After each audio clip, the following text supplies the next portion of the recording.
easy at the end. Chris McGee, Allie Clifton, Robert Orr. We have Mike Trudell in Salt Lake City. The Lakers avoid a big-time collapse there at the end. They pick up their 4th straight win. They beat the Utah Jazz to get to 12-4, and we said this in the pregame show, just one of those games you just get the W and get out of town no matter how it looks. Well, the Lakers had to get a little more physical defensively. They really buckled down after that drought they had in the third quarter and kind of turned that game. A late flurry by Lauri Markkanen in Utah. Up until that last couple of minutes, Lauri Markkanen had 10 points. He finished with 20, so they were able to avoid that. But great minutes. No DeAndre Ayton for most of that game with the right knee contusion. He did miss practice yesterday as well. But great minutes from Maxi Kleber, Rob, and a host of other guys. You know, I was like, okay, Maxi Kleber, I think, was supposed to be our stretch Schmig. He was playing really good defense. He was blocking shots. He was keeping the ball active. So one of those things I did not know he could do. Now that goes to show you that guys in the NBA are capable of doing a lot of things once they put their mind to it. And for me, the way he played coming off the bench, you know, filling in for DeAndre Ayton, filling in for, you know, Jackson Hayes because they need a little bit of offense. And I think it was big there that he didn't settle for the 3. We know he's a 3-point shooter and take it to the rack because the Lakers were on a scoring drought at that time. So to get that dunk, that goes to show you he's a heads-up type of player and he knows how to play the game. And as Luka said to Mike Trudell, team win, now you come home for 4 in a row.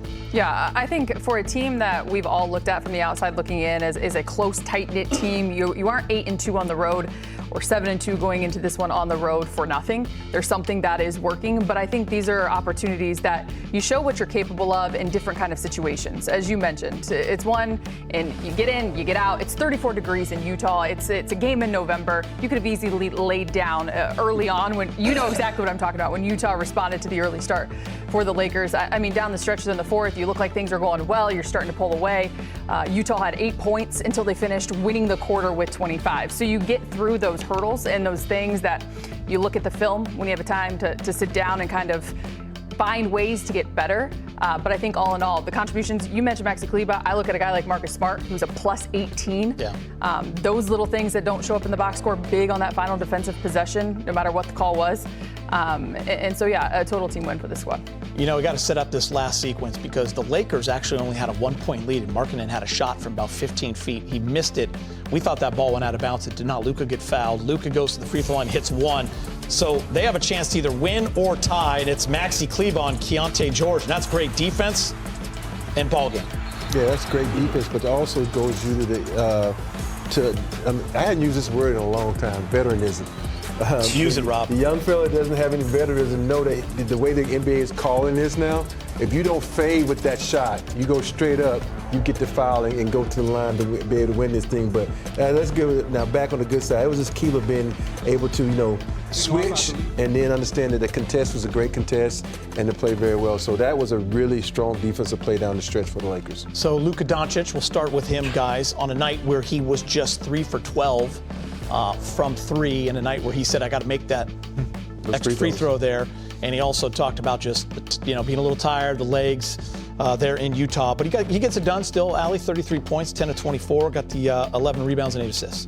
Yeah, I do like still the 10 of 12. Obviously, He wants those couple of free throws, but I just think, again, it serves as an opportunity to show you the attack mode that he stayed in, especially when the 3-ball wasn't falling. But I think the way Luka, he's such a game manager, and from start to finish of this one, I think he provided the right amount of what the team needed in that certain moment. I think we looked at it at the start of the game, outside of his skill set, just the extra energy, the extra pep in his step that he was able to provide, constantly, consistently finding guys offensively and then carrying his own when he needed to defensively. I just think Luka has been so steady and consistent this season in all facets of the game when he's on the floor, and tonight was continued step in the right direction for him in this squad. Yeah, Luka was amazing. You know, let's get home and get your legs under you and make some free throws, Luka. I just think what he did tonight was incredible, carrying the team for those first couple of quarters and putting us in a position to win, because being a former player and going into Utah, no matter what team they put on the floor, they have a great fan base, and it's hard to win in that building, especially on one of these games that could be a slip game for you, because you think about you have 4 days off, and then you go into Utah for one game, your mind is somewhere else probably. But they came in and like, okay, we got to win this thing. You think about it though, you got Thanksgiving coming up, you're going to Utah for one game, you're going to be home for Thanksgiving, you got family coming in. Got 4 games in a row coming home. Yeah, there's a lot of things that be on your head other than this game right here, but kudos to them. They played big, and LeBron played great. You know, everybody in the starting 5 except Aiden, was in double figures. So it was a total team effort. Key part of that game for me, guys, that third quarter, the Lakers had that drought where they just couldn't score, couldn't scratch for over 3-4 minutes, and it was an 11-0 run by the Jazz, and the Jazz ended up going up 7, but the Lakers close on a 13-3 run, end that quarter, and kind of take over that game again. Time to hear from head coach J.J. Redick, brought to you by your Toyota dealers. Access 360. Lakers good on the fast break, Rob. Oh, so you making me do that and go to the wall? Yeah. Man, this is why I miss Allie, big game, I should have thrown the ball to you, Allie. Oh, my You should goodness, be. man. KYP. So, man. KYP, But you should be. Hey, We're doing something else. This is the My bad. BSBD that we get ready to do right here. It's about, He can work. good defense, good offense. Right here, you got LeBron get a nice pick and roll. This is becoming one of the staples in the Lakers offense where you set a pick and slip. So now you set the pick and you slip. Oh, but that slip pass was even better. That should be the what? Oh, y'all not even paying attention. This is the wall. Right here, now you got great defense by RH. Great block. His thing about Rui, he's not known for his shot block ability. He can because he's so athletic. Right Paying there. attention, Rob, now. He gets that. Now he's off to the fast break. Right here, he has an option to go right or left. But if he goes left, that's going to freeze the defense. So he goes left. The defense has to freeze right there. He's able to do the slow motion. Everybody seen the little kid running the bases? That slow motion he did, that's what he was doing. Right here, now you got another pick and roll. Jackson Hayes switches. This is good defense right here. Everybody's up, everybody's moving. Look, you got a little back door. You got Larry Martin right here.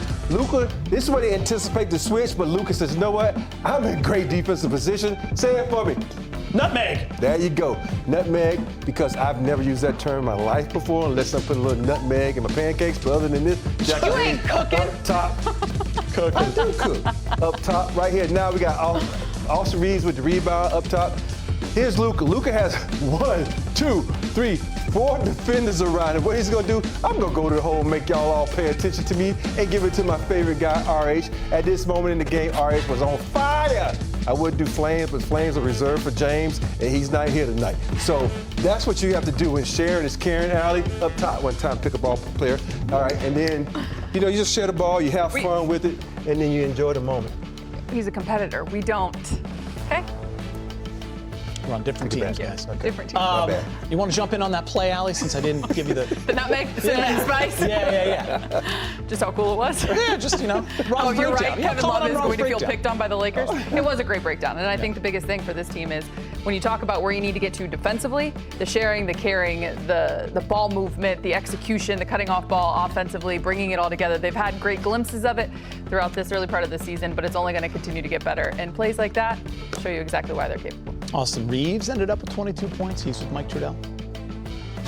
Austin, before that Utah kind of made that final push, Maxey was in there for a while. Gabe, what did they bring defensively in that fourth quarter?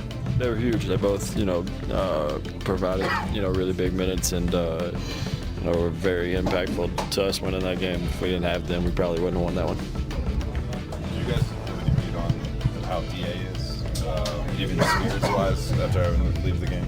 I haven't been able to talk to him yet, so I don't know. I mean, I'm sure he's just frustrated because he wasn't able to continue. We obviously missed him, but it was next man up mentality, and Maxey came in and changed the game. What do you think of Maxey's minutes, especially in the second half? I've given him many compliments in games before, and he always tells me that he didn't play good. So I told him today, I was like, I know you think I'm messing with you every time I talk to you, but he was one of the best players on the floor for us tonight. Just energy, effort, the way he plays, the plays he made. It's not easy to do, sit in the whole first half and then coming out there and, doing what he did. So big, you tip your hat to guys like that and you want to see them succeed. You've had the start you've had in the season. The team's had the start it's had to the season, but nobody can make a three on this team, yourself included, right now. What's going on with that part of things? It doesn't seem like it's a quality issue. You guys are getting pretty good shots. No, I mean, I think, to start the... Oh, fuck. Oh, sorry, TT. Sorry, TT. That's even better. Sorry. Better. I'm sorry. Maybe you'll start making them now. I'll do anything to make it through right now. To start the third quarter, I got 2 looks. We got a good look in the quarter. Brian got a good look in the corner. I think Luka had 1 or 2 good looks, and I don't think we made one of them. JJ said it after the game. You know, we're 12-4, and are we the worst 3-point shooting team in the league? In some metrics. There you go. So It's not a mix. Who's coming into tonight? So I mean, if they go in, we win more games. So it's very, encouraging. We know we got guys in here that can shoot the ball. Just unfortunately, they haven't went in yet. LeBron, it seems like every night in the NBA, a team's up 10, late, and the other team kind of cuts into it, and it can flow. What's the key to just getting one key stop, making one key play, and what was that tonight? I mean, you just said it. I mean, I think we went up 11, turned the ball over, had an opportunity to push it up, but I mean, it's the NBA. You got great players all over the league, and there's no league that's safe. And you always got to play to the end of the horn. We did that. I was able to get that last stop. Luka was saying in the walk-off that it's obviously odd to have 4 days basically between games, and it can get into a rhythm. I would expect particularly for you, since you just played your first game, how do you kind of manage through that physically, and now as you hit the more routine schedule coming up this week? Actually, I'm excited about the normal routine. That was definitely odd. You kind of, I was already not with a rhythm, and then you had 4 days, you kind of get out of rhythm even more. So, but it was good. We did some great things this week. So we get on the practice court a lot and do a couple things as a team bond and things. So that was great.